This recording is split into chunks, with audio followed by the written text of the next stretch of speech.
GNT show is intended for mature audiences. Parental discretion is advised. These are the voyages of the GNT show. Our continuing mission to explore Star Trek storytelling, to seek out new worlds and interesting characters, to Boliga, where no show has gone before.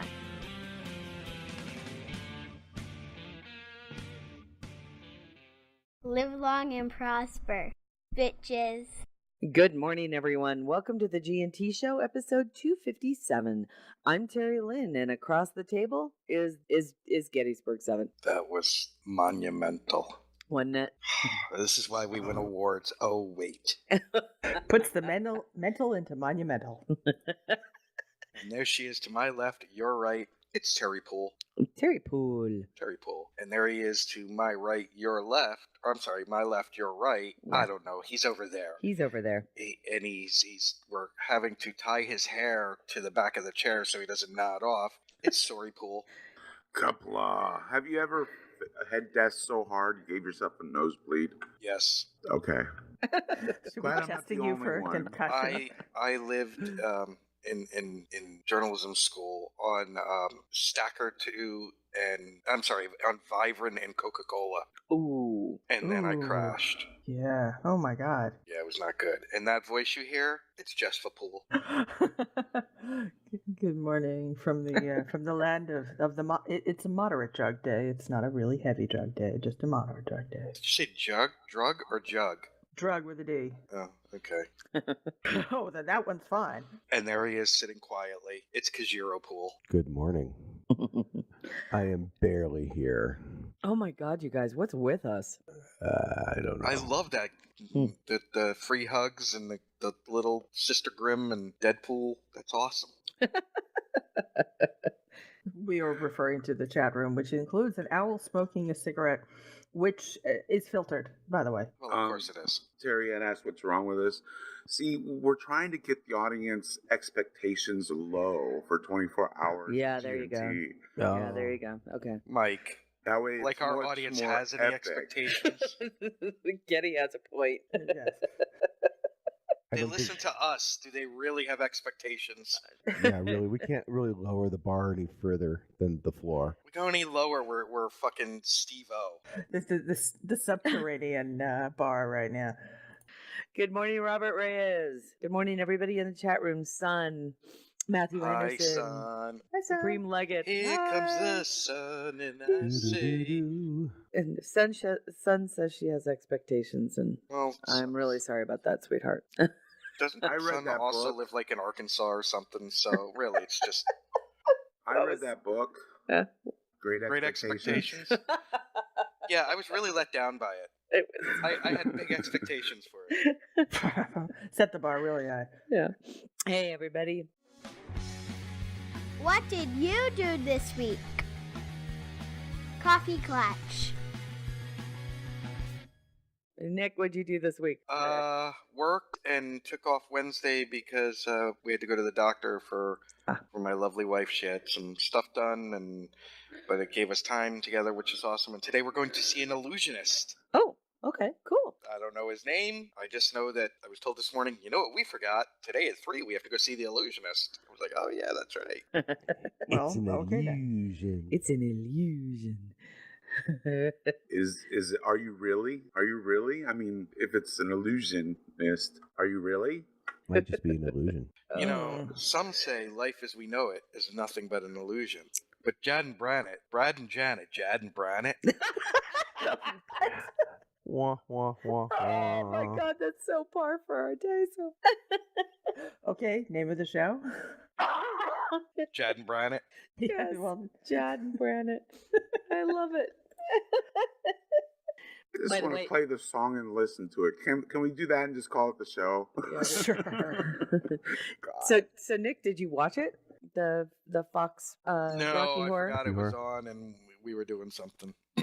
We watched it, or I watched it. Terry watched part of it. I watched most of it. Yeah, it was fun. It was cute. Yeah. I saw it in Germany on stage with a touring troupe, but it was done in German, but it really didn't matter. Yeah. But the thing is the German audience was not into the talking back to them and doing all of that. And they were an American touring group. And afterwards, they were, mingling with everybody, and we got to talking to them. We wound up partying with them because they were like, "You guys are American." We're like, "Yeah, we're stationed here." "Oh, cool." And the Magenta was a bitch, which really let me down because I love Magenta. It was cute. It was, how do I say it? I thought it was well done for kind of a reimagination. The one thing I really did appreciate was that they never really tried to remake it. Right. They just had their own fun with They it. had their own. Right. And the beauty is that because it's a musical and because it really was a Broadway musical first, wasn't it, Alan? Well, no, not Broadway. It was stage. in London. Well, it was on stage. It was I on don't think it was stage, ever on right, Broadway. okay. Yeah. So And Tim Curry was on stage originally. right. Yes. So it's a Well, stage. a lot of the people in the movie were in the original stage production. Yeah. And it was so it because of that, and musicals are pretty easy to kind of reimagine without hurting the original source material. As a matter of fact, I thought they did a great job with it. I thought Laverne Cox was fantastic. And it was fun to see Tim Curry play the narrator, and Right. Ben Vereen is the professor. Oh, Did- was he? Yeah. Yeah. Did Tim have a neck? Not No. really. I don't really recall. No, he really didn't. And it was cute because what they did in order to kind of keep the pace going, which is probably why the movie turned into the cult sensation that it was there's these weird pauses in the movie Yeah. that just scream for you to yell something in the middle of it. And they kind of incorporated an audience, so it was kind of like a film within a film. It was actually the stage direction on it and the art direction on it was phenomenal. So the whole thing takes place in like this castle movie theater, and there's kind of an audience, and you're watching the movie with Laverne Cox, and so every so often there's an integrated point where the audience does something that you would have done if you were watching the movie. Right. But there's even a section where who's the guy who played Eddie, Allen? I don't know his name. I really don't know him. Adam Levine. Okay, thank you. And From Maroon 5? Oh no, Adam Levine from American Idol. I think so. That toured with Kiss and I not think Kiss so. Queen. Maybe. Jesus Christ. Yes, I think that's him. He was. By the way, Eddie's piece was really fun. But when they're quote unquote they're serving Eddie, right? When Frankenfurter is cutting up the roast. It's a tender subject. Spoiler alert. He's cutting up the roast and slapping. That's Adam Adam Lambert. Lambert. Adam Lambert. Oh, okay. Yeah, Thank you. because That's what it is. Levine is from Maroon 5. Oh, Yeah, okay. I got the names mixed up. Go stand in the corner again. Who told you to come out of the corner? Go back in the closet. Oh wait. Okay. Ooh, no closet So- for me. So as he's slapping the meat onto the plates for everybody, Slapping the meat. it really was. It was But fun. And oh shit, what's the character's name? The Columbia? Yes, and I will say Columbia. that the Columbia that I saw from this was so much better looking than in the movie. Yeah, she was great, and she's the one that looks at Frankenfurter and says, "Meatloaf again." It was Nice. Oh. It was perfect. Yeah, that was So, a nice ad. It was really nice. So I thought of it as this wasn't. It was almost more of a tribute. It was an Right. homage. Yeah. It truly was an homage to the original film without the- getting in the way of it. You can't confuse the two, No. and it was I still really thought it was fun. So By the way, Mike, I think Slapping the Meat is the title of this week's episode. oh man. We are very into there's a couple of shows that the wife has introduced me to. One is Lucifer, based on the graphic novel, Yeah. Oh yeah. and Tricia Helfer's in it. Yes, she is. She plays his mother, and she is hilarious. And Trisha Helfer's still on the list. But it's a really good show. He's hilarious as the devil, and this week he discovered cat videos on the internet. Oh no. So he's like on his phone, constantly watching cat videos. But the other is The Exorcist. Oh yeah. That Um, just started though, didn't it? It's like on episode 6, I think, just aired, something like that. But Huh. there's nice little homages to the book and to the original movie, of course. And did you see what Steve put on Twitter? That he thinks the series is better than the movie. Steve, you British twit. I love that Steve just tolerates you. But I even said, yeah, it's a great show. We're kind of addicted to it. But I couldn't disagree with you more. Look at Reyes. I What's he know. doing? Look at that big old grin. Yeah. You would have the same grin though. Yes, I Nick. would. But spoiler alert. Spoiler alert. Well, okay. The stars of it are Gina Davis, who looks more like a man every year. I'm sorry to say. It's just her and Janet Reno are coming to move our furniture. But and Alan Ruck, Captain Harriman, plays her husband. Alan Ruck, Bueller. yeah, Cameron from Ferris Bueller. And there's one guy who looks just like I can never think of the actor's name. Gary Oldman. He reminds me so much of Gary Oldman. But son, stop. But spoiler alert. So at the end of this episode, Gina Davis is telling the priest about her past because her husband keeps saying, do you have a secret? Is there something we should know? Because it's their daughter that's possessed that they're doing, the priests are doing the exorcism on. And she's like, I don't know what you're talking about. And then she goes to the church and she's talking to the priest and she's telling him how she had an imaginary friend when she was a kid and he was a red bird and he could get her to do anything. And as they're doing this, they're cutting to a cab driving up, and then the cab pulls away, and it's a recreation of the iconic shot from the movie with the priest in the light at the base of the stairs. You know the shot I'm talking about? Yeah. Yeah. It's that just from the other angle. Instead of looking from left to right, you're looking from right to left at it. And then it shows the person with the big floppy hat walking up the stairs, and then she tells the priest as they cut back to Gina Davis. And I looked at Melanie and I go, oh my God, she's Reagan. And she says that her real name was Reagan, and I forget the last name.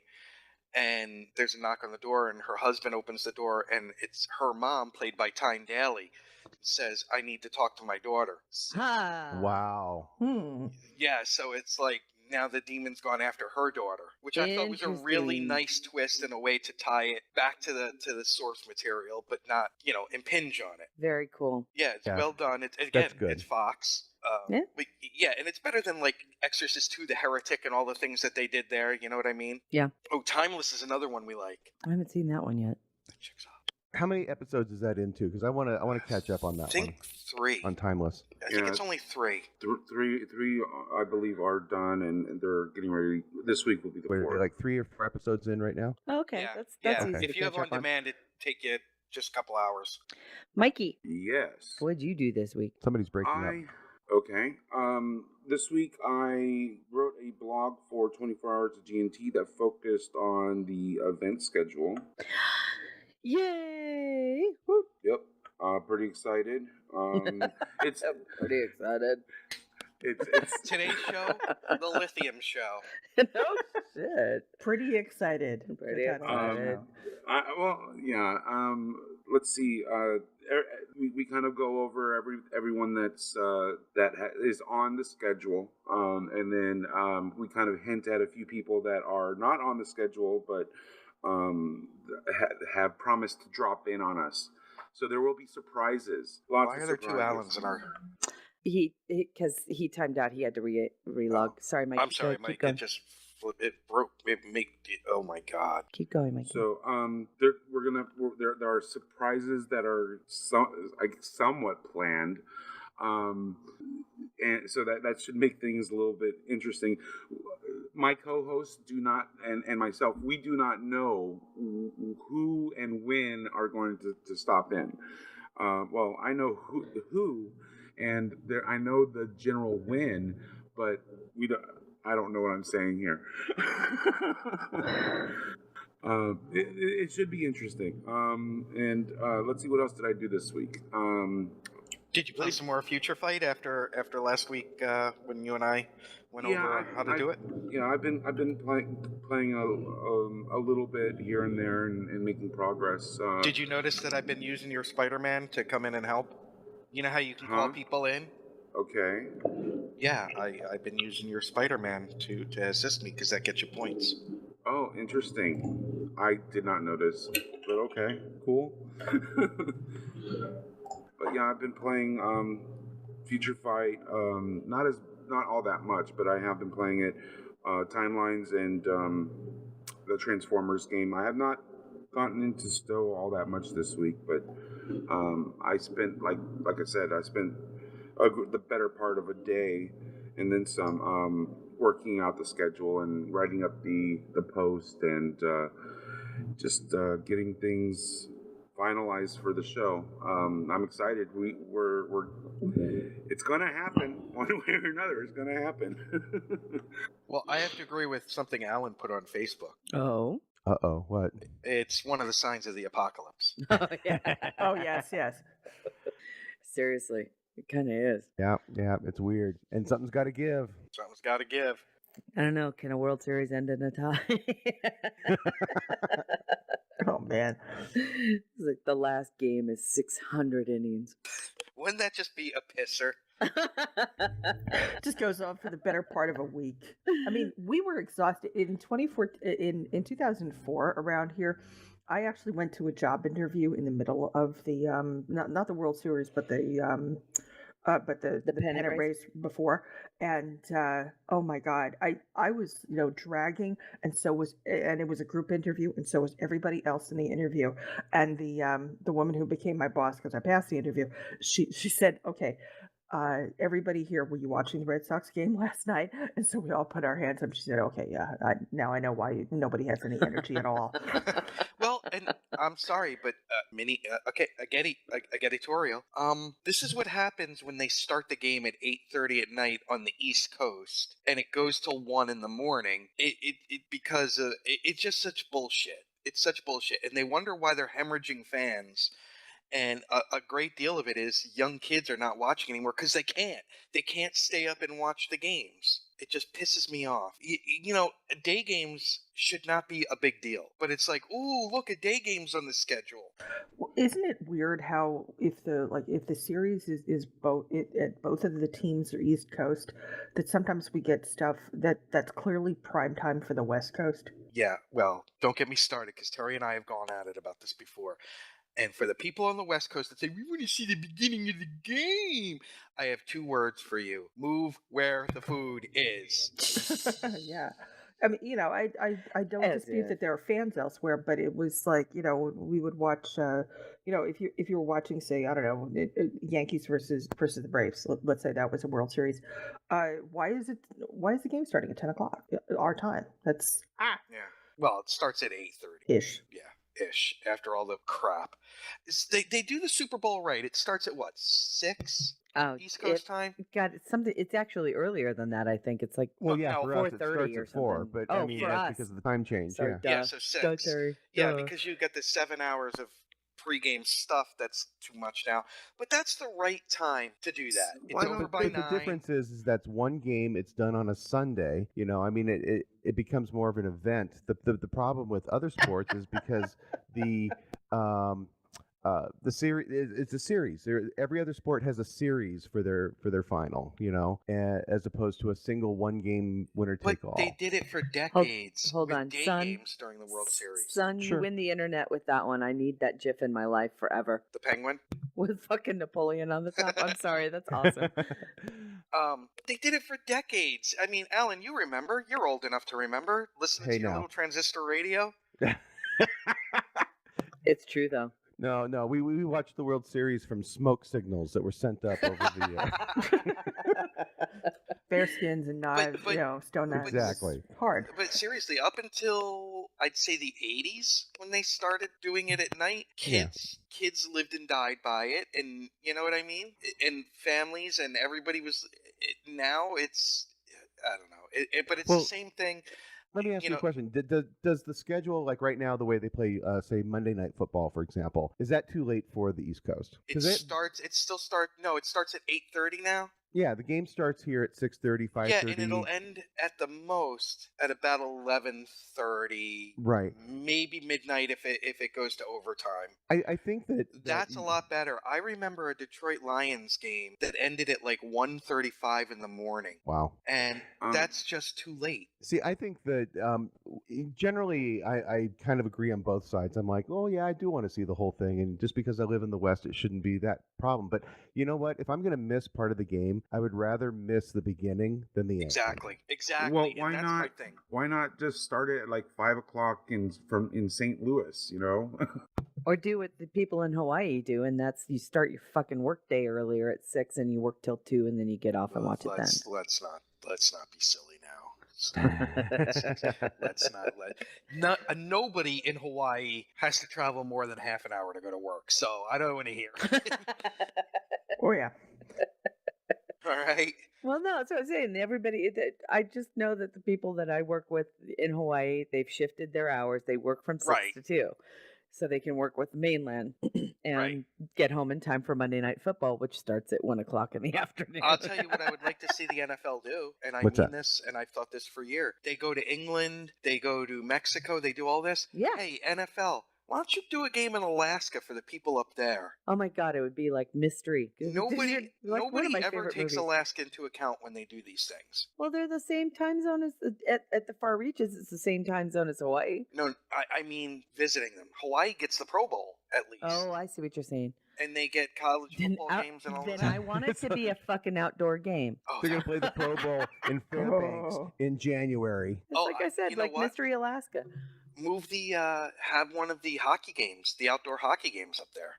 Did you That ever would see be that cool. movie? Yeah, did you ever see the movie Mystery Alaska? No. It's pretty funny because it's about a small town that hosts like an exhibition NHL game in their little and they have- town in their against town. their local team, And they do it outdoors. and they in the do it winter. outdoors, and it's pretty funny. Yeah, And it's hilarious. The whole scene where they draw out the national anthem so they can literally freeze out the other team. Because they're playing Toronto, right? It's the Maple Leafs? Or no, I think it's the Montreal. Islanders or something like that. It's something. It's a big. It's one of the team. New York teams, I think. It's like so they host, they kind of do this challenge of this, local team, and God, Russell Crowe's in it. Really? Yeah, it's a really good movie. Check it out. It's called Mystery Alaska, or it's just Mystery it's a Alaska. cute movie. It's a really, really cute movie. It can't be as good as Slapshot. It It's not not. try to be, but It's a different kind of different movie. kind of I mean, movie, yeah. Slapshot is It's so more- much different. Yeah. It's underdog sports movie. It's great. So, what about you, Janet? What'd you do this week besides, oh my God, you did so much stuff. Yeah. Blog stuff, which we'll talk about later. Our book went live, Longest Night Watch 2. Michael yeah, that's J. right. Medeiros is a published author for the first time, ladies and gentlemen. Yay! Yay! Thank you. Congratulations, I'm excited. Mikey! Thank you. I'm excited. I'm excited. So we had that, and it's available in paperback now. So yay! And Yes. thank you for your very kind and lovely support. We do not see a dime from this stuff. All proceeds go to the Alzheimer's Association to try to rid the world of this savage scourge. In addition to blogging, College educated. the savage scourge. Blogging, getting semantic shenanigans kind of up and doing its thing. Congratulations on your first episode. Congratulations on your first episode. So excited. Yay, thank you. So, and Mike did a bang up job getting us onto iTunes and places like that. So, thank you. Getting stuff together You for can find them on 24. iTunes, Google Play, Stitcher's supposed to be coming. I still haven't gotten confirmation on that yet. And tune in. I think that's all of them. Yeah, So. I think so. And so thank you so much. And so we, again, we really appreciate your kind and lovely support. And of course, there's there's other things going on with the production that shall not be named until later. So we'll get into that. And I was really glad it was a light week at the wedding blog because I had other stuff going on.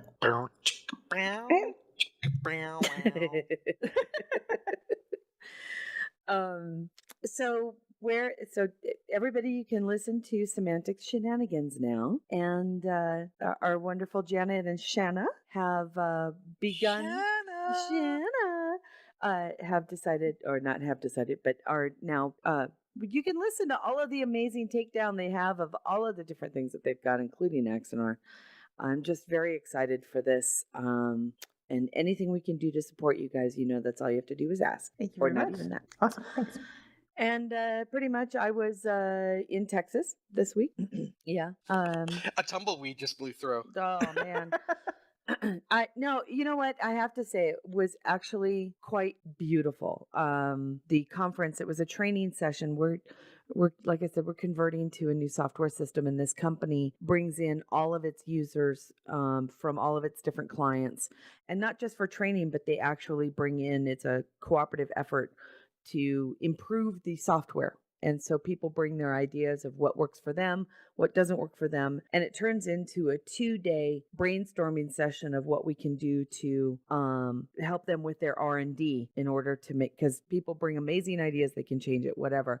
It's a unique kind of a thing. And they had it at this resort in outside of Austin, Texas. It's about an hour north of Austin, Texas, at a place called Horseshoe Bay.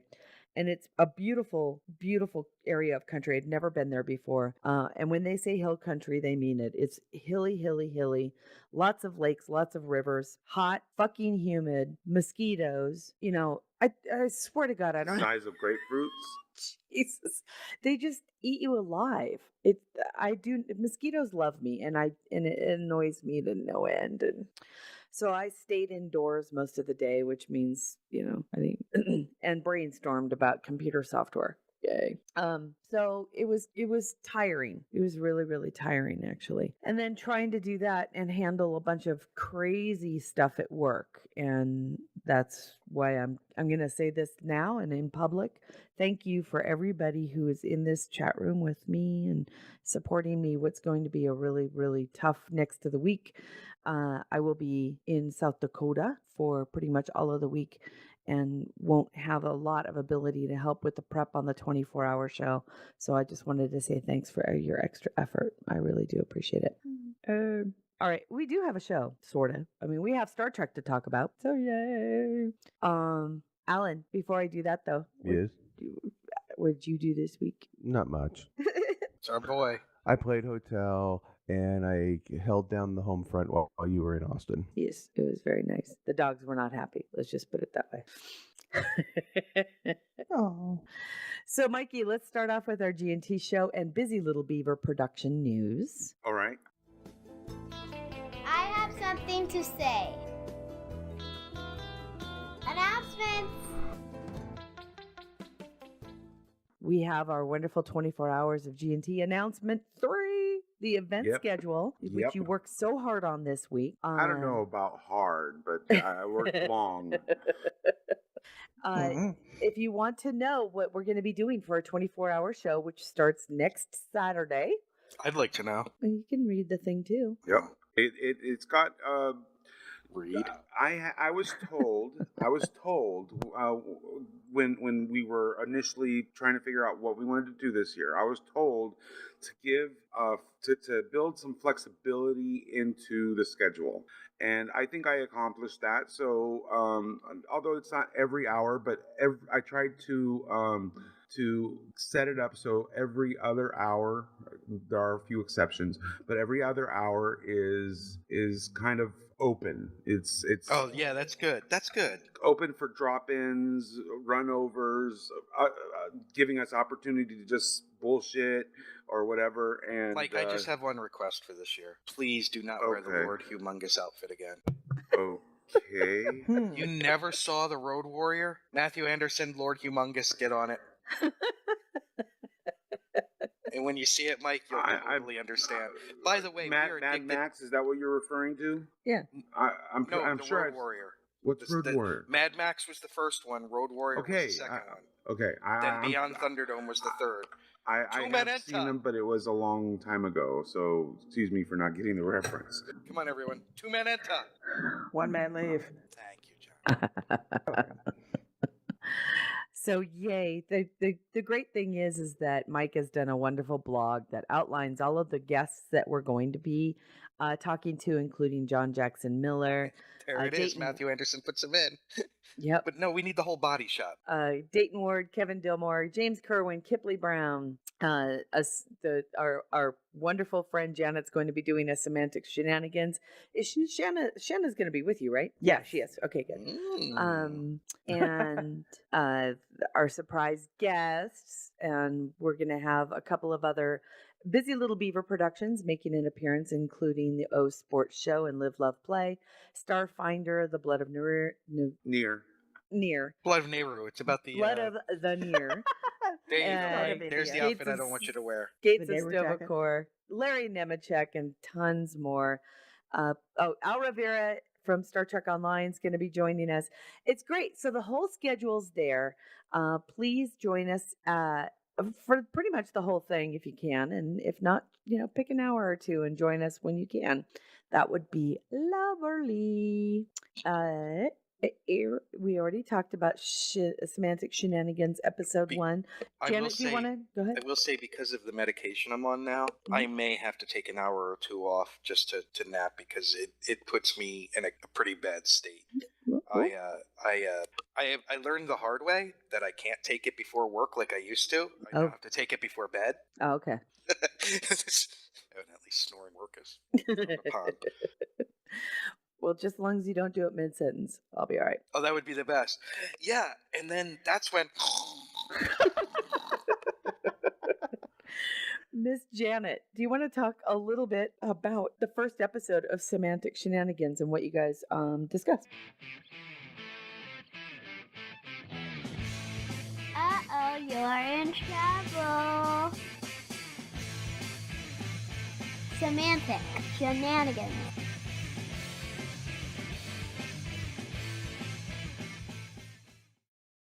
Sure.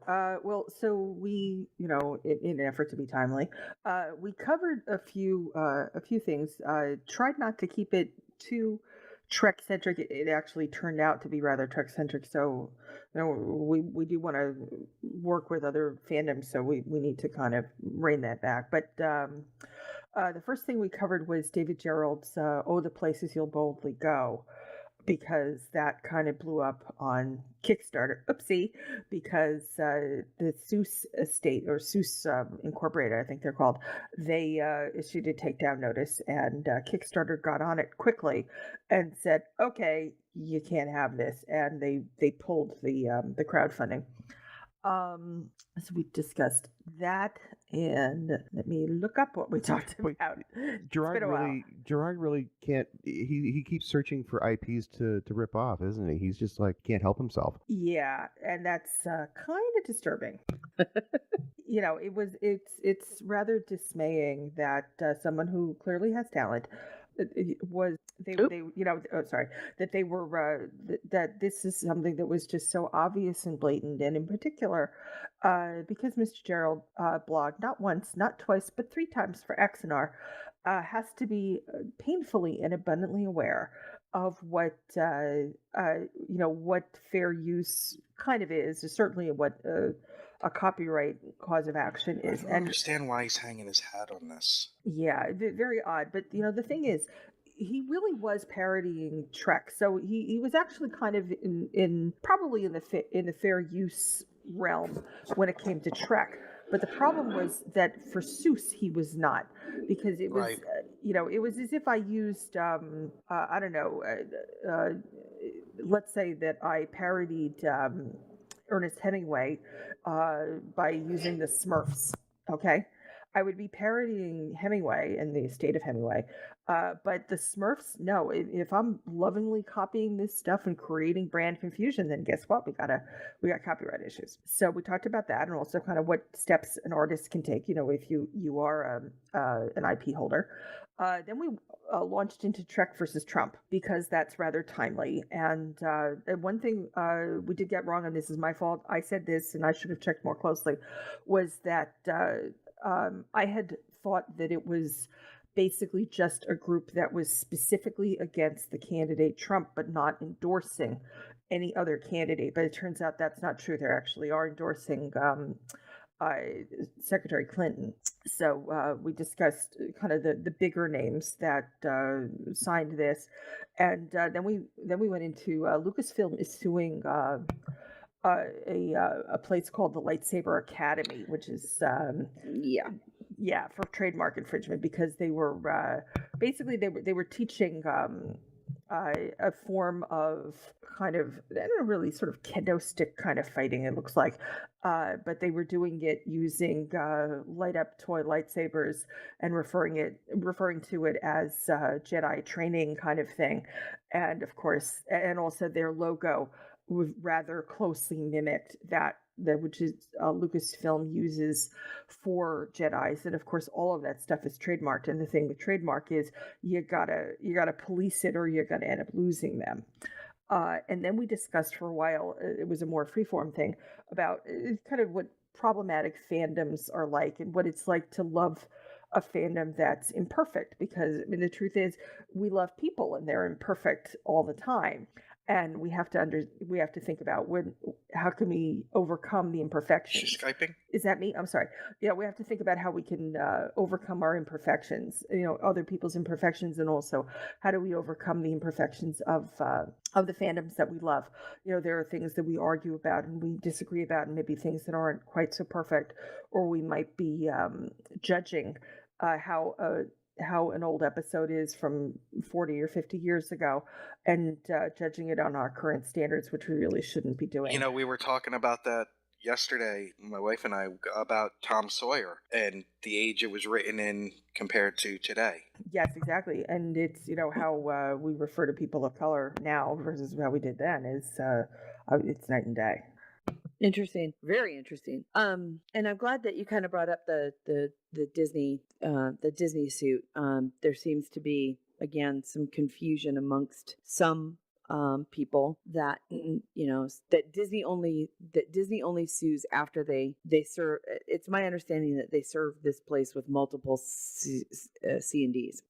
And that somehow that there was an idea that they would only sue, that Disney would only sue if but they only after they send out cease and desist letters.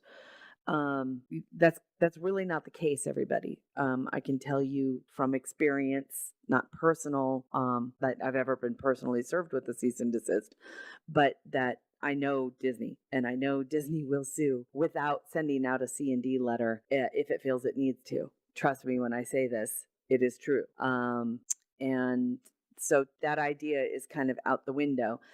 Not the least of which is you really have to think how stupid are these people to continue to make money on a quote unquote lightsaber academy, because that's what this was, right? This is lightsaber academy. This was they would teach people how to sword fight with their lightsabers and stuff. Yes, and even better was that they were giving out franchise licenses.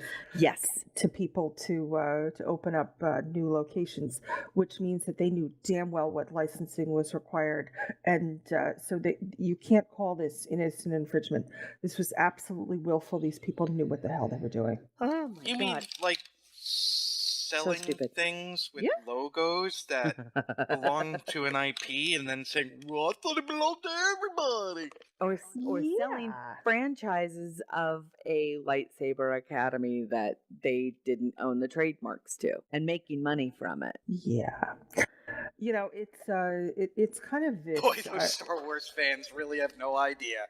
They're just so silly. Thank God Star It just kills me that there's an enormous amount of entitlement, a feeling of, oh well, we're not the ones who are going to get caught, and they were covered in the press. That's the thing too, is the Lightsaber Academy was covered in the press in several locations. So this stuff they couldn't have possibly gotten under the radar. They weren't under the radar. They cultivated the damn radar. And so, yeah, guess what happens to you, folks? I mean, if you try to, lovingly copy Jedi warrior, whatever, and you wanted to do that in the privacy of your own home with your best pal, nobody would care. If you wanted to try to trace and copy the logo for your own artistic, understanding, or to learn graphic design or something like that, awesome, have at it. This is great. You got my blessing. You got everybody's blessing, because educational use is one of the possible areas of fair use. Educational use is perfectly fantastic. We love it. But to do it this way and be making a buck, hello. Yeah. The just draw the turtle. It'll get you in less trouble. The Do people still do that? Oh, where you Remember- can get into art Oh yeah, school they by do. drawing It's the still turtle? around. Is it really? Yeah. Wow. I know. Tell me about it.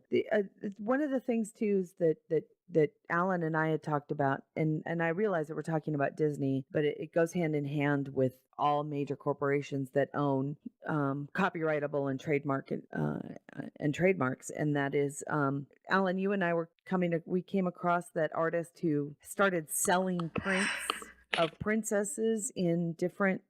Oh yeah, what it was an artist who is taking Disney princesses and re-imaging them in some different way. And in this particular instance, it was more of a kind of an S&M kind of format. That'll get their attention.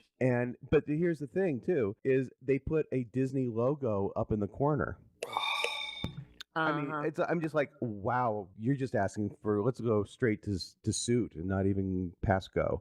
I mean, I was like, wow, Disney's not going to stand for that. Do you have a link to these? Yeah, I'll get it to you. Thank you. I know that I guess my mic is still having trouble. I am sorry for that, you guys. I don't know what it is other than the fact that I've changed my settings and it's not happening in our room. I don't think. I think it's just something that the bot picks up on and goes from there. Oh, look, we have an agitator in the chat room. The whole idea of these days IP laws and rules implementation is ridiculous and outrageous. IP is a tangible asset, just like owning a car or a bag of cough drops, for all I care. IPs are created by artists, and artists need to make money, and they actually have to feed their families. And furthermore, if they sell that IP to a corporation, that corporation employs people who have to be employed in order to, feed their families and purchase things like cars and bags of cough drops. IP is real. It is absolutely a tangible asset, and corporations or artists, whoever owns them, has every right to try to protect their rights in that. By the way, those rights are guaranteed not just by a little statute here and there. They're guaranteed by the United States Constitution and have been so since 1776 in our country alone. Copyright law is old. It is well established, and it is very, very real, I assure you. Couldn't agree. Turn me on. You talking Constitution and he gets away. Sign my declaration. Oh my God. Matthew Anderson put the things that draw me things in there. But it is true. Okay, thanks, Mike. It is true though, the idea of I think what some people may not realize is that they think of this in the terms that Gamergaters do, and I mean that Gamergater mentality, which is this idea that somehow corporations are evil, and that it comes down to that same kind of bullshit mentality that you see in the forums of any major MMO right now. And that is, man, they're just taking our money. They're just trying to give our pocket. Well, of course they are. Welcome to America. This is how our whole country works. And the fact of the matter is, people own shit and people sell shit, like Gene Roddenberry did when he sold shit. And now he sold that shit to somebody else, and now a bunch of shareholders own it. Deal with it. Try and open a hamburger stand and call it McDonald's, and don't be a franchisee. And don't tell me that you wouldn't be trying to make a buck off of that other person's money. That's or property. That's what that is. If you tried to open up a hamburger shop and call it McDonald's, and then say, "Oh yeah, well, really, of course you're trying to make a buck off of that." That's bullshit. It is. It's bullshit. And I will always go back. The rules are too broad ranged, he says. No, they're not. They're really not.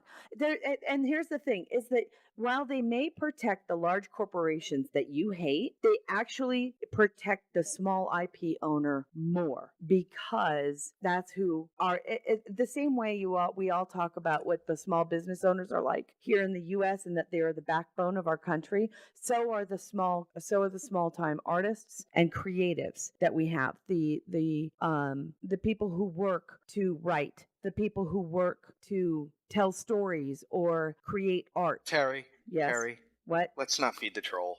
I'm not. I'm not feeding him. How could I feed him with the fucking truth? Easy. Hey. So there you go. I'm pointing my finger at you. Hey. Now. You know, I'm an IP Don't holder. make me make Chloe go in circles. Well, it's you're yes, go ahead, please. Okay, I'm an IP holder. So is Mike. So are a lot of people. But you know, I'm an IP holder. I have a published novel. I have several.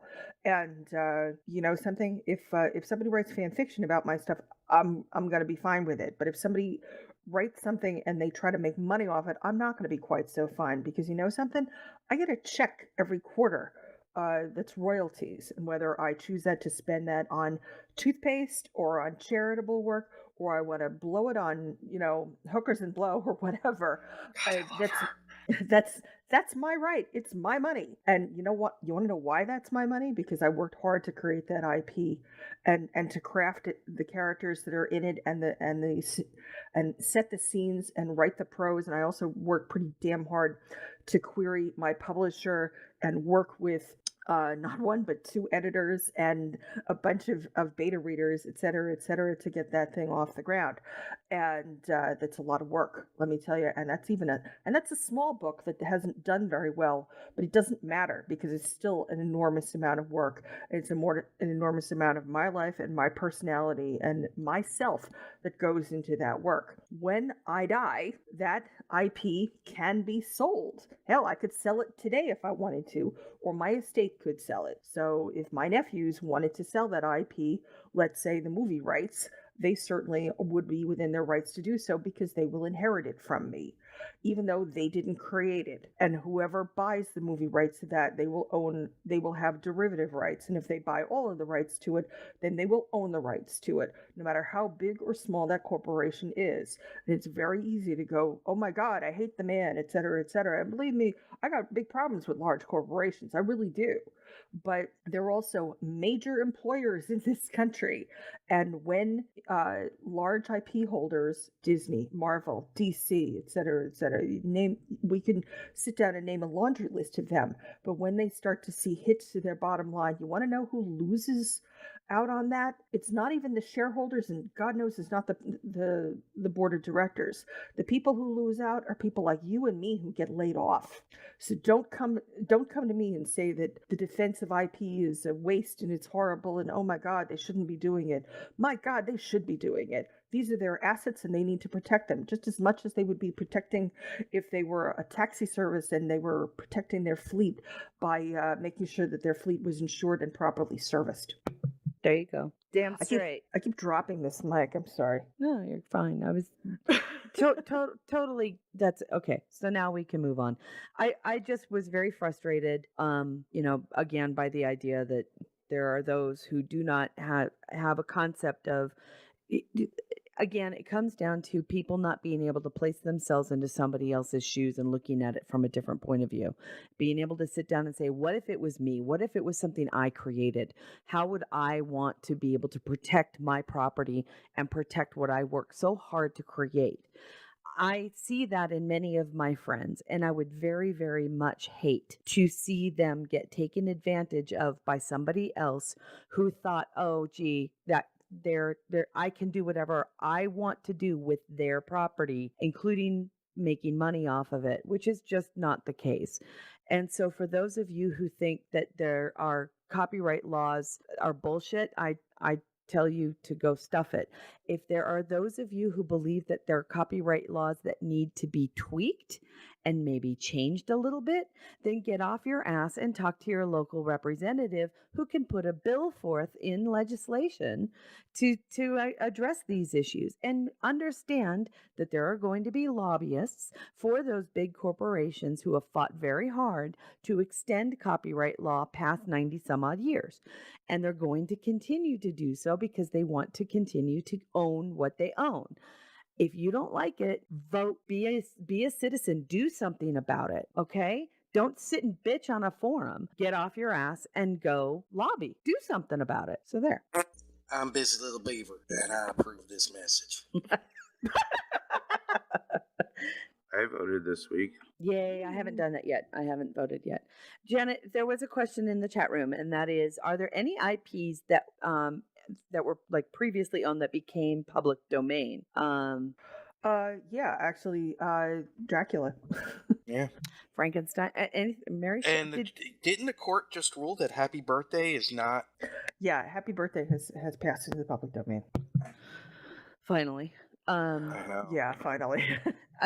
A lot of the things that we consider to be public domain. By the way, if you want to know how genius Disney is, look at their last 40, 50 years of films. Disney makes amazing films based on public domain stories. Mm-hmm. They don't buy IPs from somebody else. The stories that they create are actually public domain mythological tales that have been passed down for hundreds of years and nobody owns. So Is Shakespeare public domain? Yes. Oh yeah. So is Sherlock Holmes. Yeah, I knew that one. These are and Disney went around in circles with an IP that was not public domain and still does from time to time, and that's Winnie the Pooh. So if you want to know, Vlad Dracula was a real person. He was a landowner, but that's as far as it goes. He tortured people and did stuff, but talking about the novel Dracula, the Bram Stoker. Bram Stoker. I was kept thinking Mary Shelley, but that's Frankenstein. And again, another one, Pride and Prejudice and zombies. And now you understand how you can take a public domain, twist it, and make it something new, right? Mm-hmm. So there. I would have to say it's a relatively new concept for a long copyright.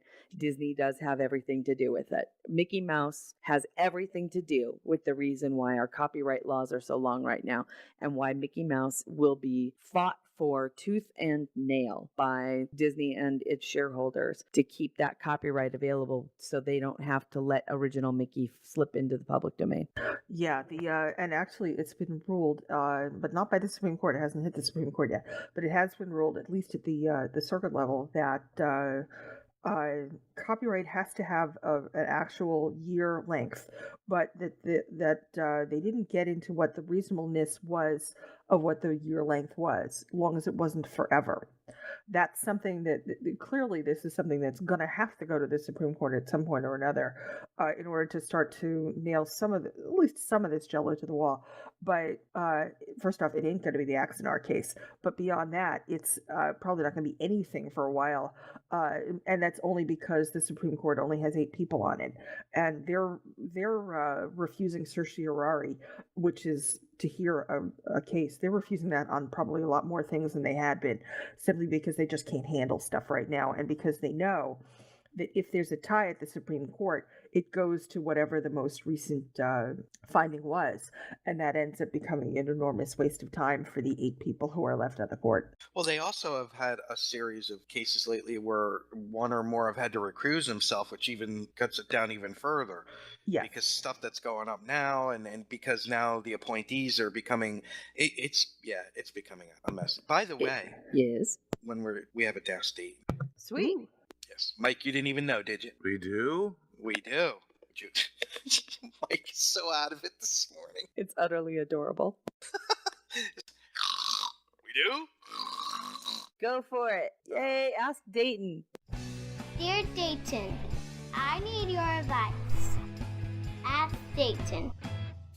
Number 120. We have to get up to Ask Dayton number 420. I'm just saying. But anyway. So keep your questions coming in. Mike sounds drunk.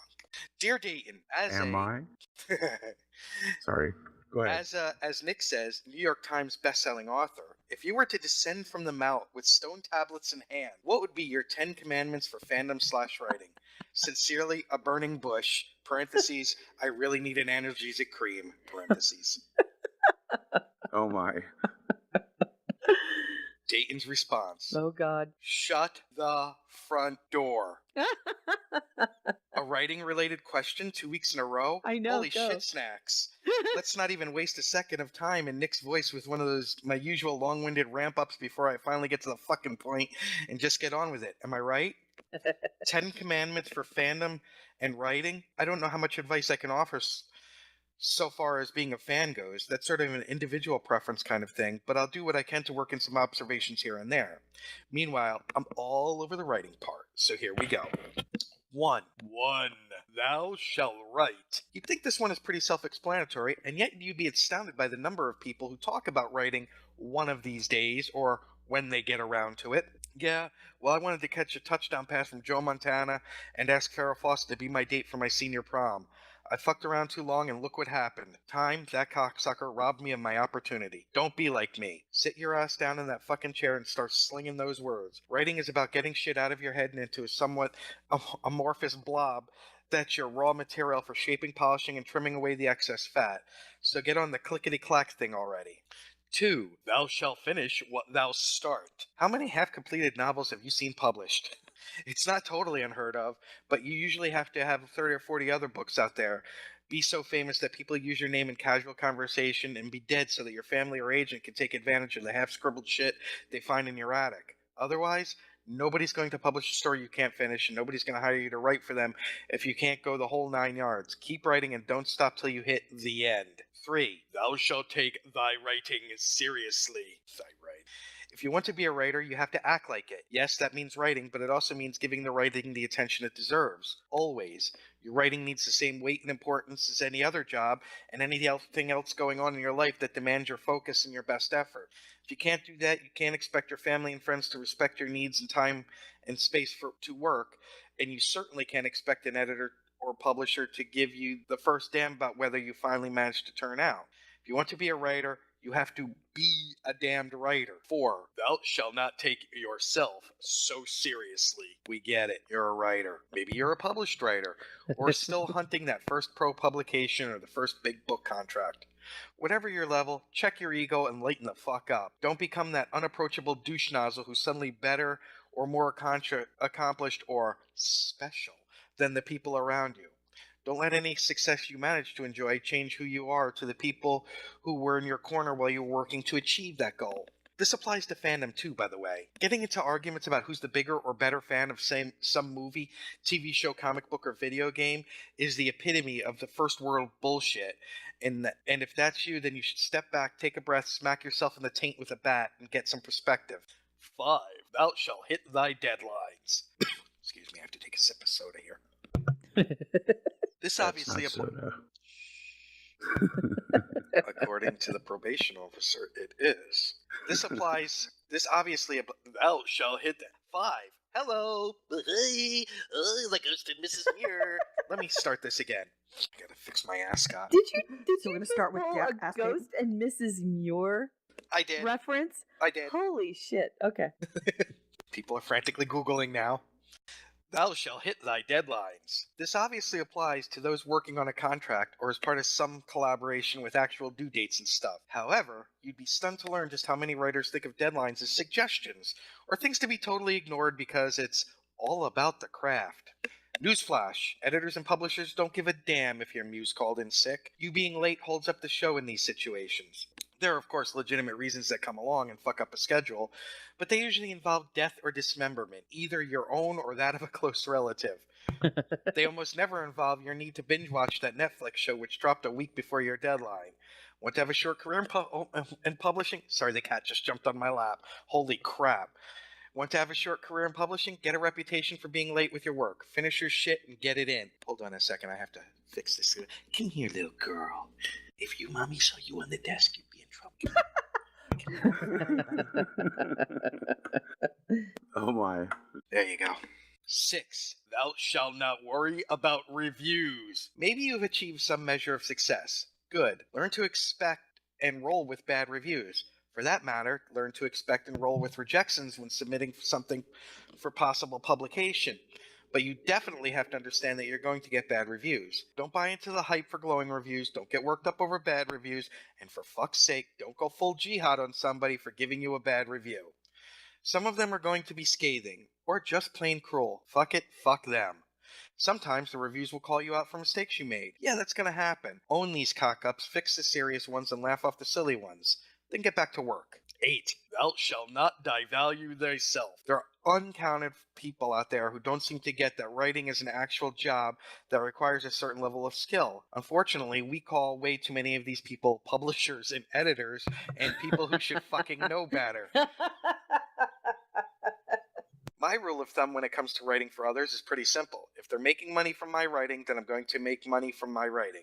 We can haggle the fee, but I'm going to get my percentage of what I'm hoping the other person to earn.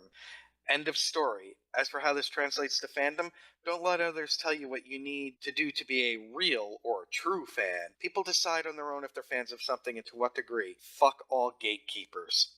Yay. Yeehaw. Number 8. Thou shalt read. Feed your fucking brain, yo.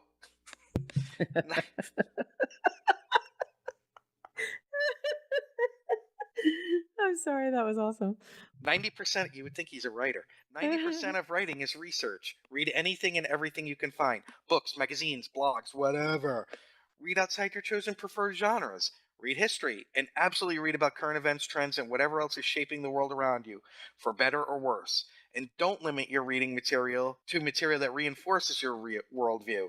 Read stuff that challenges your perceptions and even pisses you off. 9. Thou shalt live. What the hell are you writing about if you haven't done anything or experienced anything? What's informing your writing? Crawl out of your cave and into the light. Fresh air soothes the body, mind, and spirit. Get out there. Travel. Meet people. Go to the park or a museum or the beach.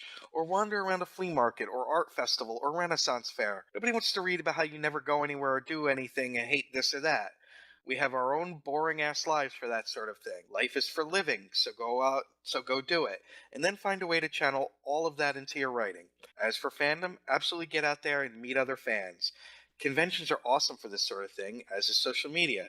Some of my closest friends are people I only see at conventions or online.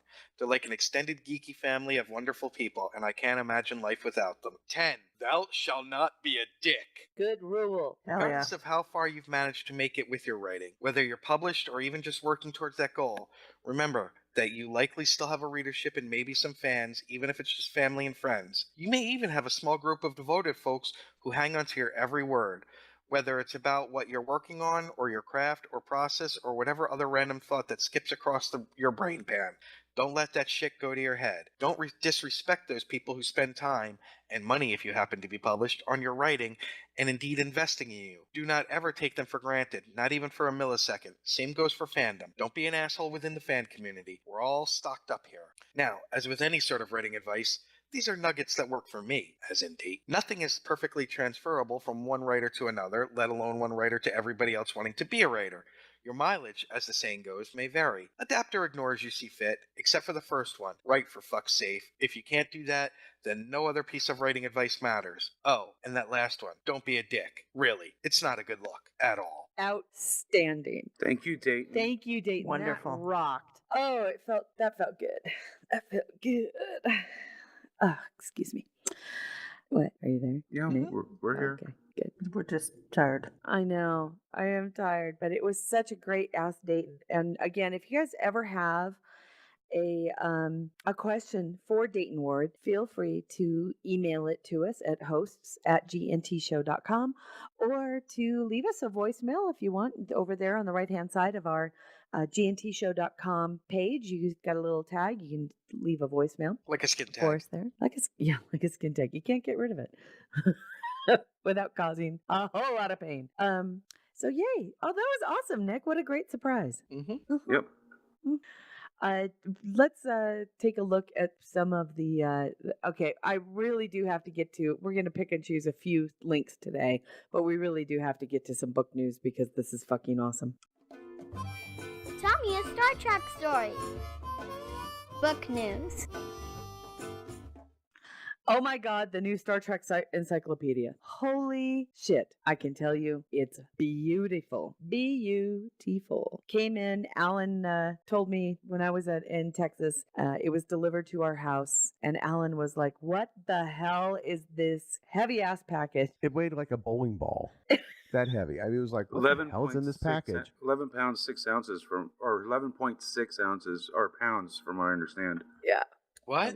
Yeah, What did I miss? Yes, What? It's like a that. large child. about the Star Trek Encyclopedia that just came out this week. Oh. Mike and Denise Okuda, holy crap, you've outdone yourselves. It is gorgeous. The paper, the print job on this, the binding on it, the everything about it is stunning. It is absolutely beautiful.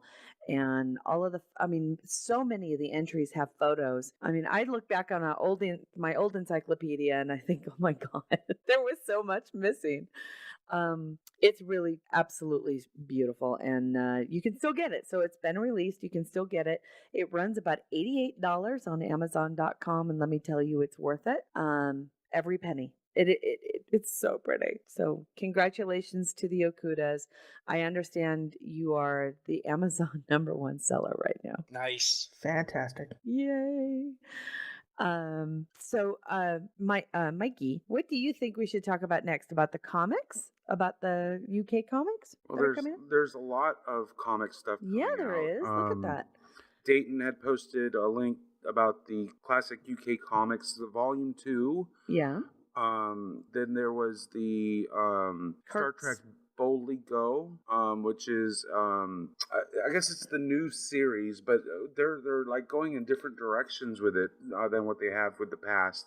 So that's kind of interesting. You mean the new series? Oh, a new comic book series for the new. Yes. Oh, it's based on JJ Orange. Yeah, The they Kelvin universe. I They apologize. everyone. discontinued the original run with Beyond. Okay. And now they're doing the Boldly Go series, which is kind of like a post Beyond, but they're also going with new directions, new takes on it, and and the artwork is different, and I don't know, I think I kind of like it. It's interesting because it says in Star Trek Boldly Go #1, Kirk and his crew have been separated, and Kirk is the captain of the USS Endeavour, where he is joined by Dr. McCoy. That's very interesting. Yeah, I put the I put the S date in the G&T Thank staff you. meeting. Oh, I'll thank get you. it later. And And then so that's very interesting. And then the last comic book related one is actually kind of like a roundup talking about several different comics that are coming out, including 2 or 3 different Boldly Goes. There's the next Waypoint, and which is kind of interesting. This particular issue of Waypoint, Dayton was involved with the second one. This third one has it's a DS9 story and a Voyager story. So that's kind of cool to see Voyager and DS9 showing up in comics. Yeah, it is. I actually love the Cisco look on that. That's awesome. Who's the artist on that one? It is Daniel Warren Johnson. Oh, Corin Howell handling the art and Daniel Warren Johnson having the cover honors. Yeah. That's cool. And then there's Volume 2 of the Green Lantern. Yeah, the crossover. So Very, they're very cool. doing more Green Lantern stuff. That's cool. So there's a lot of comics coming out. If you're a fan of Trek comics, this is I don't want to say it's a golden age, but it's They're coming back, I'll tell you. They're definitely coming back. Exactly. Again, Stupid IP. All right. Again, everybody, the product news. I need more Star Trek stuff. Product news. You can take a look at the our posts. Real quick, on one of the comics, someone had posted one of the photos, Matt Anderson. Doesn't the Tellarite remind you or anyone else, remind anyone of George Lucas? I'm just saying. To me, I look at that Tellarite and I see George Lucas. I'm sorry. Actually, okay. I see. I was seeing Carl Urban as a Tellarite. That's pretty funny. Man. That's pretty funny. I love it. That's great. But again, for the upcoming products that are coming out, I'm just going to mention them real briefly. We're not going to go into any of them in great detail. There's a new pin set. What is this great Star Trek Enterprise grid lines gridlock has been solved? What's that, Mikey? Basically, they're comparing 2 model kits, and because of the Smithsonian Yes. refurbishment of the Enterprise, they were actually able to solve a question that fandom had, which was the on the saucer, the grid lines that you saw, were they etched, were they drawn? No one quite really knew the answer, and apparently the answer was they were drawn. So the new model kits, the last year's model kit had them etched. This year's model kit for the 50th, it has them as something that you can draw in or Got it. pencil in. So that's kind of what this story's about. It's pitching And if the there's model any kits. and if there's any story that actually goes to how nerdy Star Trek nerds are, this would be it. Are the grid lines on the models Yeah. drawn or etched? I love Trekkies so hard. Yeah. I do. The other thing that I think I really want to make sure that everybody knows about, there is a special promotion going on at ThinkGeek right now on that Star Trek 50th anniversary puzzle. It is 3,000 pieces of, oh my God. This was an image a fan created and is now a licensed product. And see what happens when you go through the proper channels and you ask permission and I'm not going to say shit. Okay. Moving on. So if you want the updates, again, another, the Orasin expansion pack for Attack Wing. The Zindi insectoid. Thank you. And fashion dresses are coming soon from Anovos. We saw some of these at Mission New York. They're really cute. They're definitely meant for the smaller, more petite among us. Although they do have a plus size model in there, so maybe they've added plus sizes. Because I definitely gave them the stink eye when I was there. When those are cute if you're like a size A. I think they've added plus sizes, but check our product roundup. So they're made for Sun Sale, a size 0.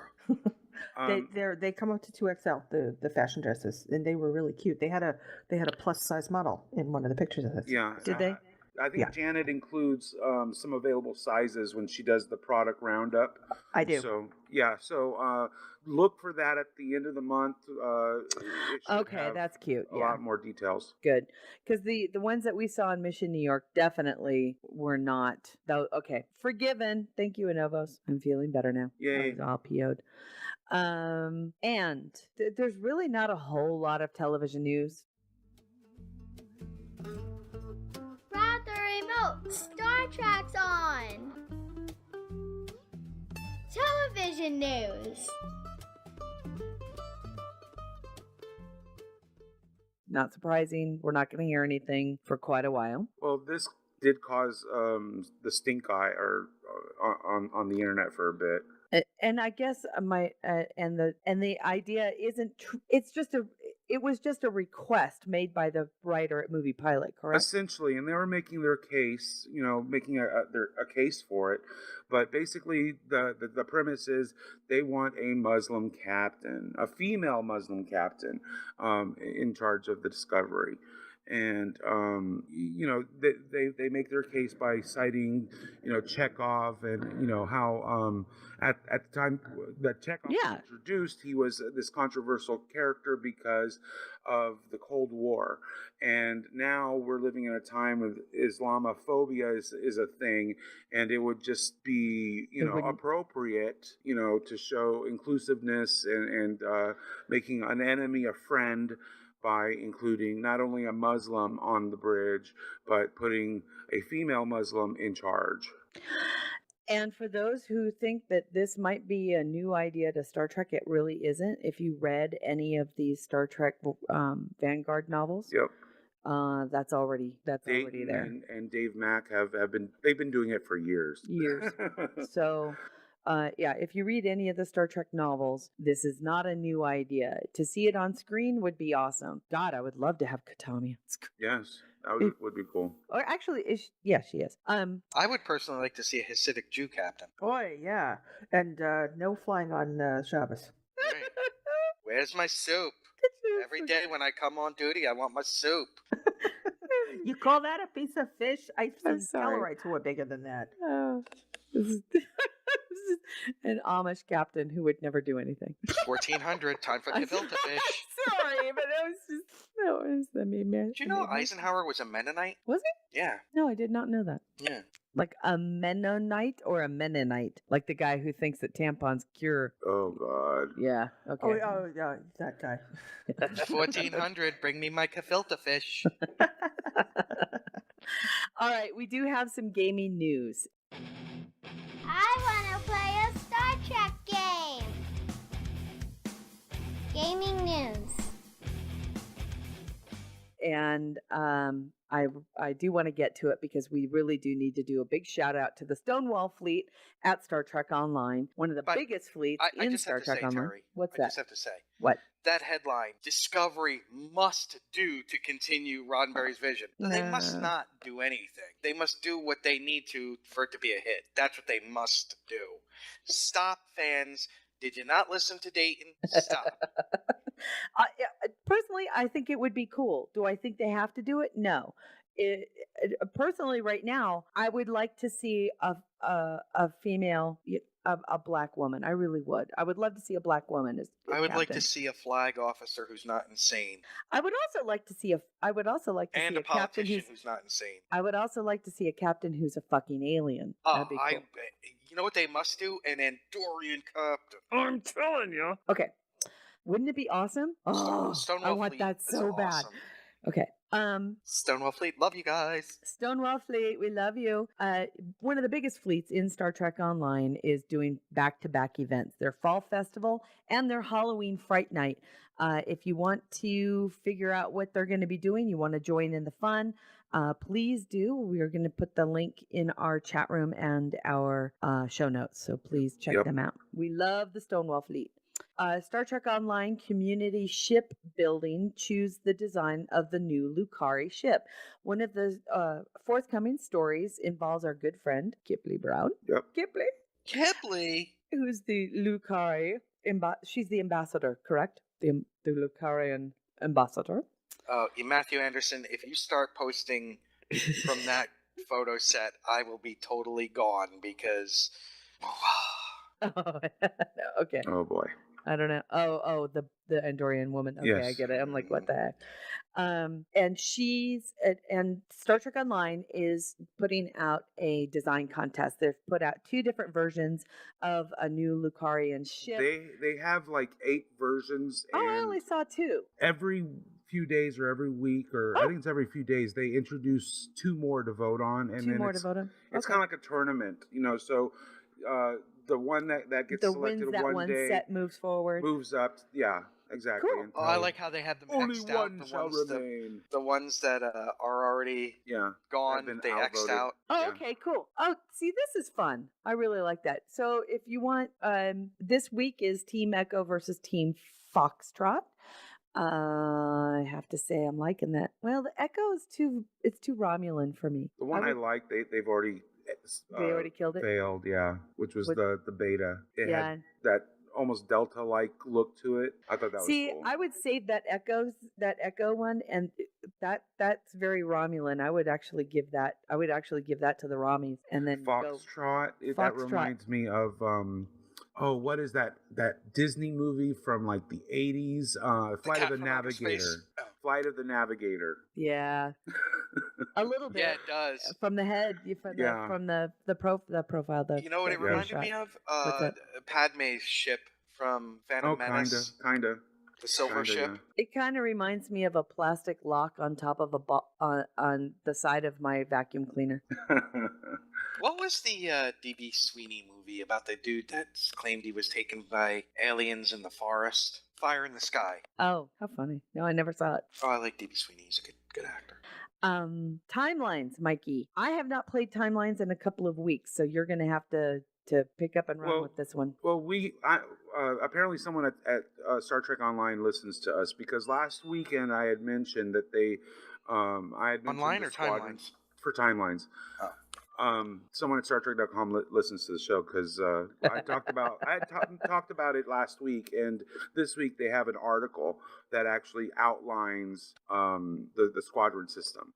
So if you want to know more about Squadrons, which is meant to be an expansion of the social aspects in the game. Check it out.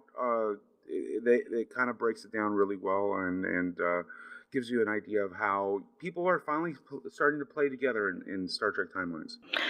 And moving forward, I am not surprised, and I'm actually pretty happy to announce that Star Trek Bridge Crew virtual reality game has been delayed for, it was supposed to come out in November. Yep, but in time for Christmas. In time for Christmas, but they have pushed it back to March 2017. I actually think this is a good sign. It means that they know that their product wasn't ready, that they wanted to clean it up and tighten it up. There was a lot of content that they had planned to come out, and if it means that they needed the extra time to actually create that content and make sure that it works right and works well, I'm all supportive of that. I got to test this game in New York, and it was unbelievable. And I also hope that people, really what their goal is. Have you seen the ads for the PlayStation virtual reality Star Wars Battlefront and the Arkham game? I have not. Oh, I know. My God. And then this was me, right? I saw the one for the Star Wars Battlefront, which was cool. Look, I'm not the biggest Star Wars fan, but to VR fly an X-wing? Are you kidding me? Stop it.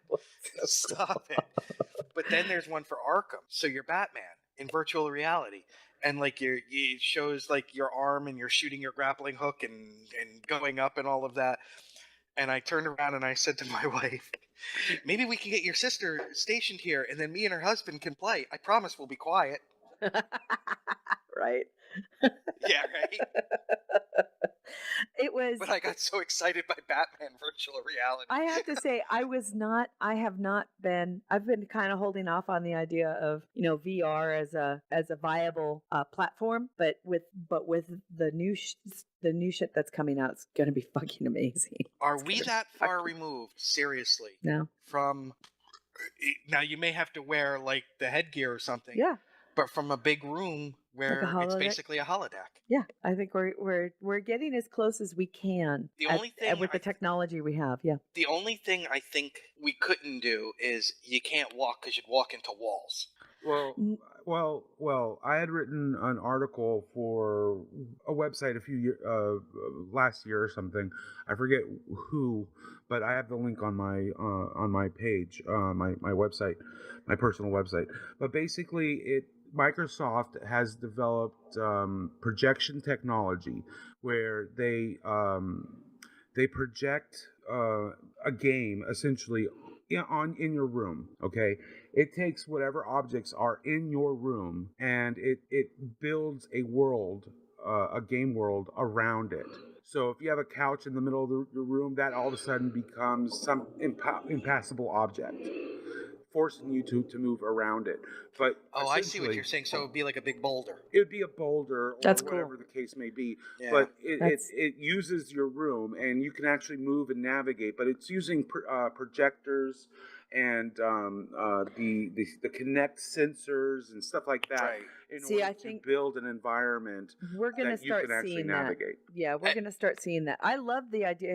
And by the way, there's also another one that's out there that has the running pad where where you put the booties on and you've got it. The sensor knows where you're walking. It's got the waist restraint that you kind of push forward on it. It's so cool. There's one where you're like inside a circle and it's like padded and stuff, but that way it gives you 360 degrees where you could, and it's got like the and you can crouch and everything in it. Yeah. It's so cool. Yeah, I think we're getting there. I think we're getting the advancement of this technology is getting more and more amazing, and we're seeing that explosion and the competition, Sony versus Microsoft versus Nintendo. Look at what Nintendo finally did this week with Switch. That looks cool. Oh, we're starting to see that kind of that next generation, that next level lines of are starting gaming. to blur. Yeah, and it's going to be fun. It's going to be very, very fun. Well, if you've ever seen, I've been lucky enough in my career to cover some stuff, and I was in an M1 tank simulator and also an Apache helicopter simulator. Cool. And those are pretty much virtual reality. It was unbelievable. and they have simulators now for Humvees and stuff for convoy operations.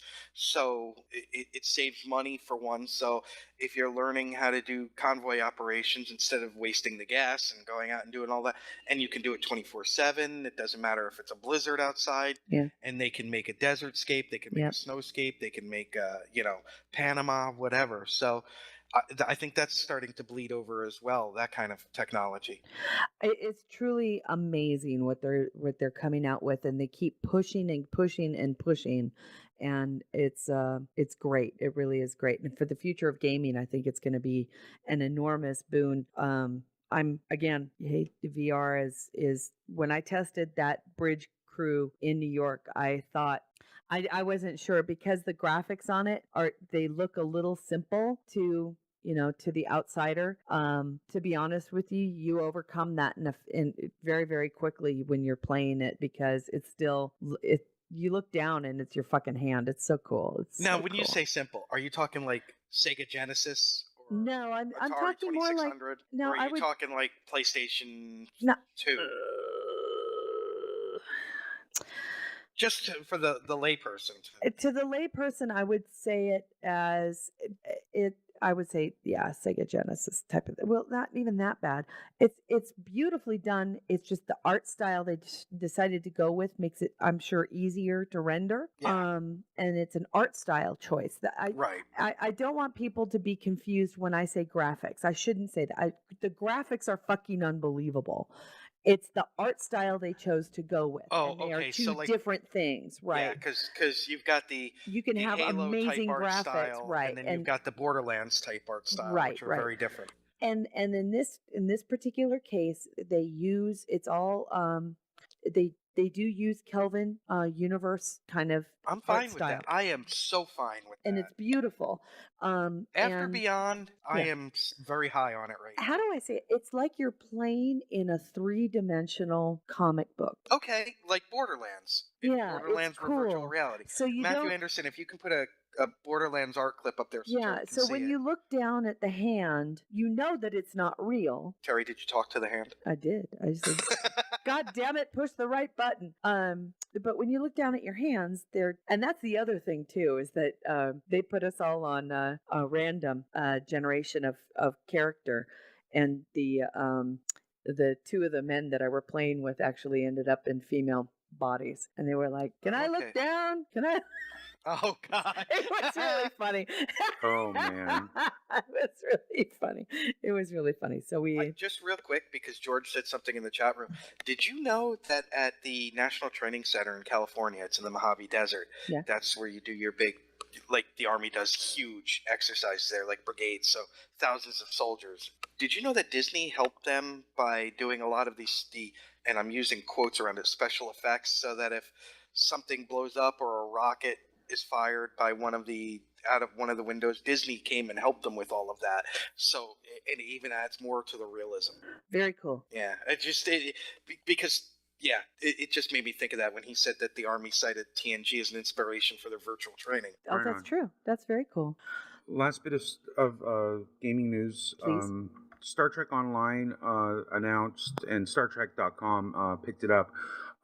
With the new update that's coming out on the 25th, so a couple more days. When we get the lighting pass, we're also getting a new mission called Echoes of Light, and this is the Lucari return. So we're going to be getting Kipley Brown. We're going to be getting a new mission, and we're going to find out more about the Lucari. So I'm very excited about that. Lighting Pass comes out on the 25th with a new update, along which we'll also have the new fleet holding, and I forget what else, but I'm very excited about the new update on the 25th. I was gonna say it occurs on Tuesday, correct? That's when the tractor beam gets installed. Yes. Oh my god! Terry, question in the chat room: did anybody playing the demo have any dizziness or similar issues? Nope. I can tell you right now they did not. And part of me wants to say I think that's part of the way that it's designed. The way that it's designed is so well done. and it puts you in a situation to where your character is sitting. So it's not like you have to walk around or anything. So it would be very it was just a very comfortable game to play because again, you're playing a character in one of 4 roles on the bridge. This is a purely bridge crew game. It is not a run around and shoot 'em. It is not an action one. It is not standing up in any way, shape, or form. It really, all of your action takes place with your 2 hands and looking at your fellow players. You're for all intent and purposes, regardless of where you are playing. If I'm in New Mexico and I wanted to play with Getty on the East Coast, he could do so by putting on his virtual reality gear. I put on my VR gear, and we could enter the same game. It's a multiplayer mode, and we could actually generate 2 NPCs to take the other 2 roles. Or you could play 4 together. You can also play solo and have the computer generate the other 3 players. But it's important for you to kind of look to the other 3 people to see what they're doing, because you can actually do that. You can actually look, if you look off to I played engineering, and my engineering spot was actually to the right of the captain. So I turned and I could see the captain's character there, his whole avatar, and I could see his arms moving. I could see him wave. It was cool. It was really, really cool. So it actually felt very natural because you're sitting there, you look to your left and you see an avatar of a character that's off to your left, and it was trippy.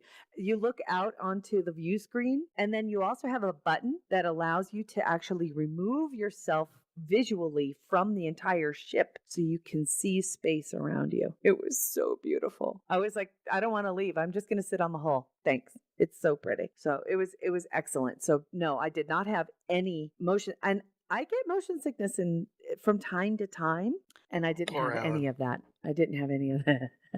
So yeah, it's a very expensive new technology, but as with any new technology, give it a bit and I'm sure it'll come down. So it plays on 3 different avenues right now. It plays on Sony, it plays on PC, and it plays on what's the other one that did the Voyager crew, the Voyager one? What's the big one? I think Amazon owns it now. Who's the VR company? Not sure. I'm not sure. All right. You guys in the chat room will figure it out. I can't remember. It starts. I don't remember the name of it. Yeah. We should clarify a couple things real quick. There is mobile VR, which basically it uses your cell phone. Oh yeah, this as the medium, and that is a lot less expensive. The kits for that, I mean, it ranges, from a few bucks, like for the Google Cardboard, you're like paying $15 for it, up to about 100, 120, 150 bucks. But you cannot play this game with that kind of system. You need the full powered PC or console rated version, which is in the $600 range. Yeah, it's HTC, Oculus Rift, so it's Oculus and Sony. Those are the 3 platforms for Bridge Crew. Yep. So we just wanted to clarify, there are 2 types of VR right now. There's mobile, and then there's the full featured, I guess, for a better lack of a better term. So it's the full featured that the game requires, not the mobile. So just wanted to clarify. Yep, it's very true, and it's cool. I can tell you right now, it's very cool. The one thing about the Sony one that I understand, though, is that their headsets are built for people who wear glasses. It actually doesn't rest on the face. Right on. I can actually play it then. The visual, yeah. So it sits off the face. Smart. So yeah, although did I play on the Sony? There's one that sits off the face. I played on the one that sat on the face, and it wasn't bad, and I liked it. So, but it's coming down in price. It would be, I would say it's comparable to a high price console set or console. Mm-hmm. So there you go. It's cool.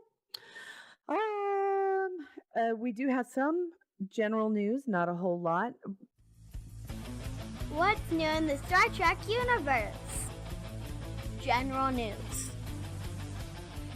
there is some news with regards to the new Star Trek cruise. They're doing a sweepstakes, huh? Yes. StarTrek.com. Ooh, Yep. that's kind of cool. And in it, they mentioned that, which I found more intriguing than the sweepstakes, is the 2017 cruise. There's not one cruise, but two. So if the first one fills up, you might still be able to get into the second one.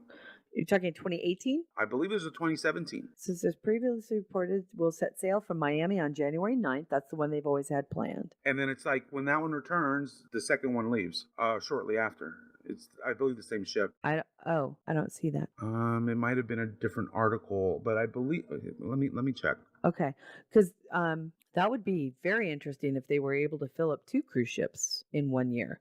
I do know that they were going to be doing a second cruise in 2018, but that those tickets would be the first crack at the 2018 cruise would be had by those who went on the 2017 one. So the people who are on the 2017 cruise would have the opportunity to buy tickets for the second cruise on the ship. It might have been the 2018. I think that's it. Because I'm not seeing a reference to it now. Yeah. But so it must have been a different article that I had read. Okay. Or no, after actually I had entered the sweepstakes and it was in the results, the thank you page. That's where I saw it. So I can't get to it. Oh, interesting. So someone go ahead, please, and enter the sweepstakes and see if, so we can get the correct answer. There is an interesting article regarding why in Pop Matters as to their take as to why DS9 is really the post 9/11 Star Trek as opposed to Enterprise, I guess. Well, Enterprise kind of started pre 9/11, then 9/11 happened, and then it was like, okay, they tried to deal with it. But DS9 fits. I mean, it's almost timeless. Well, that's true. That's true. Politically, it is timeless. Another great article that I saw this week, and I'm glad you put in there, Mikey, is the Trekkie's Guide to Anime. 6 titles that Star Trek fans should catch. This was an article put out. Oh, okay, no problem, sweetheart. And Blaster is the source. You can head over there. And yes, we're running. We have to end on time today because our co-host needs to leave. And then again, an article about how they created the Bluetooth communicator that came out. I think it was like last year. Last year. It was quite a long time ago. And then the history of Star Trek collectible cups. I'm not going to go into too much depth on those. Hey, some people like that. I was going to say, but we should actually tag it onto the products too. You know what? Raise your hand if you're old enough to remember not only the first Happy Meal, which was Star Trek the Motion Picture in 1979, but the collectible glasses, not plastic cups, but glasses. Oh, I remember that they existed. I did not. I had 3 of the 4. I was so mad I could never get the 4th. Oh, bummer. Mikey, announcements. Real quick, unofficial productions. I made something Star Trek. Unofficial productions. I am absolutely in love with this. I can't tell you how many times I've listened to it, but Picard and Data, they get auto-tuned and the song is totally awesome. So should definitely give that several views because it's just full of awesome. As for announcements, we have this. Sorry. Star Trek, The Final Frontier. These are the voyages of the G&T Show. The G&T Show is proud to announce our annual fundraiser, 24 Hours of G&T 2016. This 24-hour live show will launch at noon Eastern, 9 a.m. Pacific on October 29th and will run straight through until noon Eastern, 9 a.m. Pacific on October 30th. All proceeds will cover our technology, website, and server costs for the coming year. This fundraising event will be jam-packed with guests, games, contests, prizes, and most importantly, fun. Authors, musicians, artists, actors, podcasters, game developers, audio productions, and more will be joining us live, and you should too. Watch our website, www.gntshow.com, for more details, including our guest list and schedule, prizes, games, and more. Tune into our live stream on the GNT Show website, Facebook page, and YouTube channel on Saturday, October 29th, starting at noon Eastern, 9 a.m. Pacific, for 24 hours of nonstop GNT Show fun. We hope to see you there. Live long and prosper, bitches.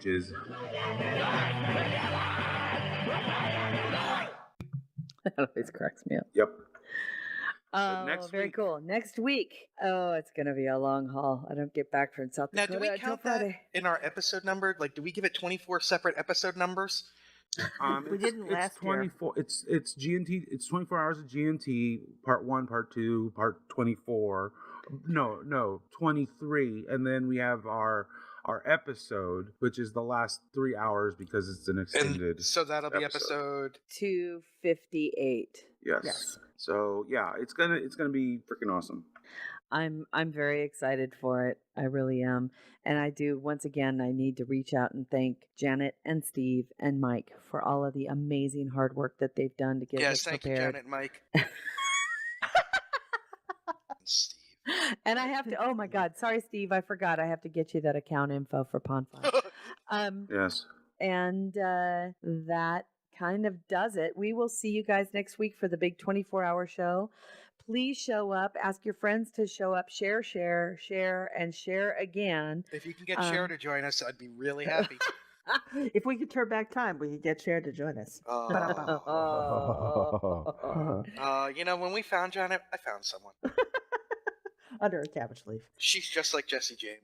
And because he is here, I'm going to ask Kojiro, how are you doing on those? Are you all tied up for the polls and everything? You got all that done for the game show parts? Yeah, I got everything I need. Awesome. Cool. I'm good. Excellent.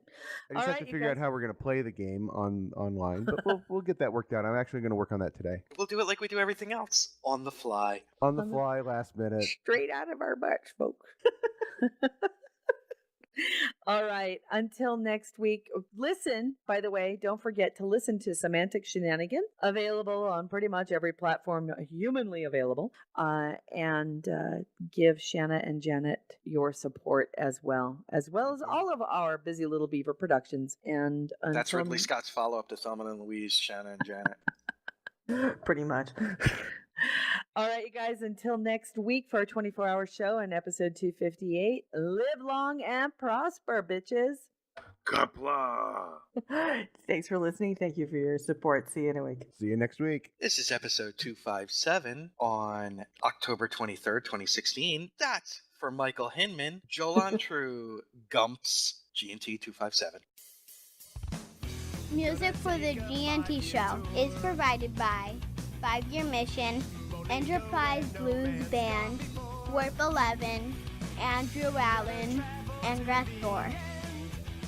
The GNT show is a BLB production. Move ahead, walk back to 10. Put a mini skirt on my yo man. Represent the human race. And we make space a happy place. To boldly go where no man's gone before. I think I've sang that line once before, but I'm not too sure. We'll be so happy, can't you see? A zero-G community.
Cons or Kobayashi.